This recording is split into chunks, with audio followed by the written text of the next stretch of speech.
The Doll Maker's Daughter at Christmas. By I.D. Johnson. Narrated using Talkia AI.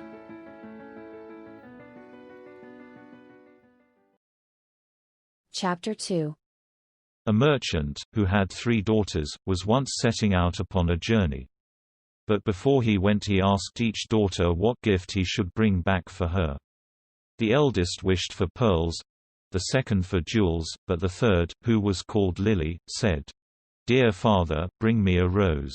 Now, it was no easy task to find a rose, for it was the middle of winter. Yet, as she was his prettiest daughter, and was very fond of flowers, her father said he would try what he could do. So he kissed all 3, and bid them goodbye. "Papa, that merchant had 3 daughters.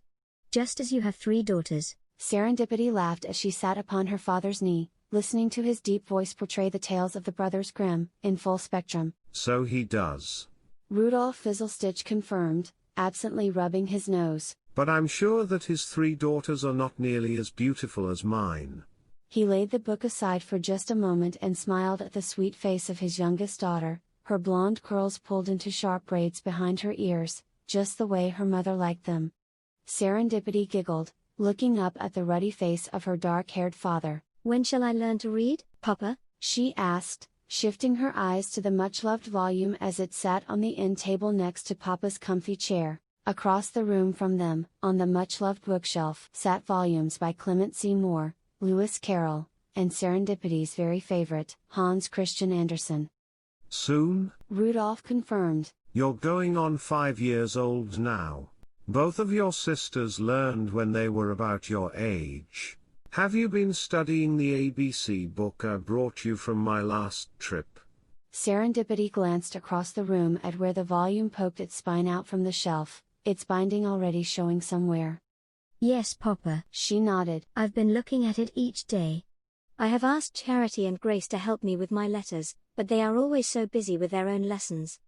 "And what of your mother?" Rudolph asked, adjusting her small body on his knee so that he could better meet her eyes, and running a finger across the end of his bulbous nose. "Mama is quite busy with the household. Miss Mavis has sat with me from time to time, but—" Serendipity hesitated, her finger instinctively hooking the corner of her mouth.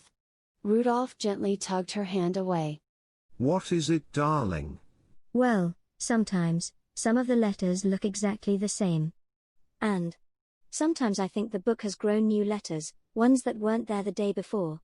Rudolph chuckled and patted her knee. "Oh, Serendipity, my sweet, you'll get the hang of it.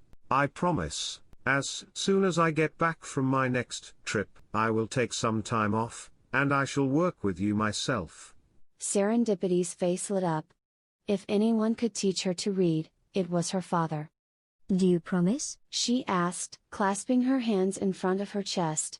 "Yes, yes, my dear," Rudolph replied, hugging her to his neck. Her arms squeezed him tightly. "As soon as I return from Germany, I shall teach you to read." "Germany," came her mother's voice from the entryway to the parlor. "of all the silly notions." Now, dear," Rudolph said, lifting Serendipity as he stood, sitting her in his chair and crossing to his wife. "though I will fully admit it was Serendipity's idea to broaden our horizons, I'm not at all against this change in goods. You know as well as I do that the cotton market is drying up. If the states go to war as expected, there will be far less opportunities to procure enough marketable goods to continue current profit levels. Diversifying our assets just makes sense."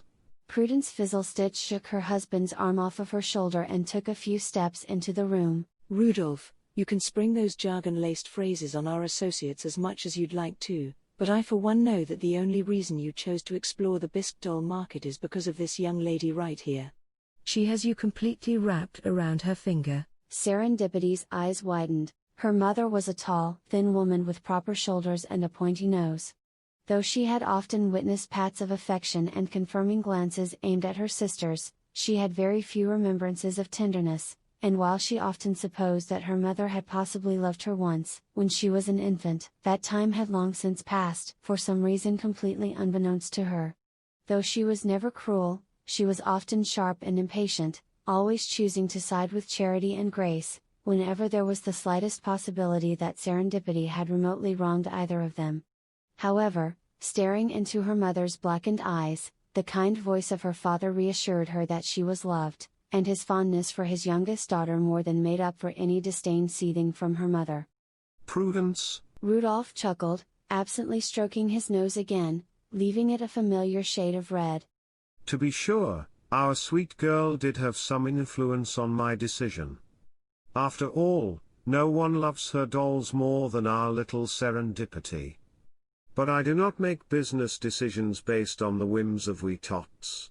He crossed to stand next to her, his eyes silently asking if she would evade another attempt at fondness. Her eyes softened slightly, which he took as acquiescence, and he rested his hand softly on her shoulder. We've already made a significant profit on the first 2 shipments. I promise you, this is my last trip to Germany for some time, and I will return to the cotton mills just as soon as these last pieces arrive. Prudence shook her head. You already have an entire warehouse full of heads, fabric, glass eyes, human hair. Mostly mohair. How many more pieces do you need? Prudence? Rudolph implored again, taking her gently by the shoulders to face him. This is a wise investment, I promise you. You'll see. Have you ever known me to throw away good money? Prudence turned her head and her eyes bore down on Serendipity where she sat in an overstuffed chair. The longer her mother looked, the more she began to sink into the chair, a lump forming in her throat, her stomach knotting beneath those dark eyes.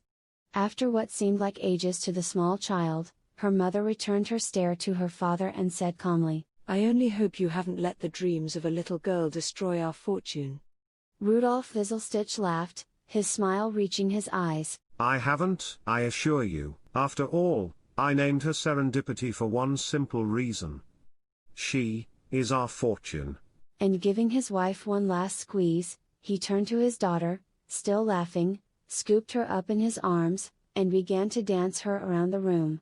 At the touch of her father's hands, Serendipity's trepidation melted away, and she began to giggle, swaying through the air to the tune of Ring a Ring of Rosies, as her father hummed. As the verse ended, he lifted her high into the air and then brought her quickly back to the ground as she sung. We all fall down. Serendipity shot upright, her heart pounding in her chest. She glanced around the room for a moment, not quite sure of where she was, or where she should be. The familiar surroundings of her own loft began to calm her raging pulse, and she put her hand on her chest, pressing down slightly, lest it should chance to try and escape. She half expected to see the smiling face of her father, half expected to see the disparaging stare of her mother. Neither was there, of course. She wiped beads of sweat from her forehead with the back of her hand. They were both gone, long gone. She had done them both in, one at a time, through different, yet ultimately equalizing circumstances. After a few moments to shake the memories from her head, she threw the thin blanket she allowed herself off of her legs and slid across the rough-hewn floor to the ladder, half climbing, half falling down the stairs to her workspace below. Regardless of the time, the room always looked the same, dark, and though she had a pocket watch somewhere, she never cared to look at it. She could tell the time only by the arrival of her caretaker and friend Mavis, who came by at least twice each day, once in the morning and once in the evening. And occasionally by her own stomach, which would often alert her when she had not eaten for several days. Other than that, time was of little importance to Serendipity, and she measured the passing of her life only by the number of dolls she completed, and the number she still needed to finish. As she made her way to the table and the previously cast-aside dress, she was certain of two things. Tot would show his disappointment in her behavior through his absence, and the letter would still be present, staring at her just as distinctly as the unfinished dolls. Purchase the complete ebook or paperback of The Dollmaker's Daughter at Christmas, at books2read.com/dollmakersdaughter. Available on all of your favorite retailers, including Amazon, Barnes & Noble, Kobo, Apple iBooks, and Google Play Books.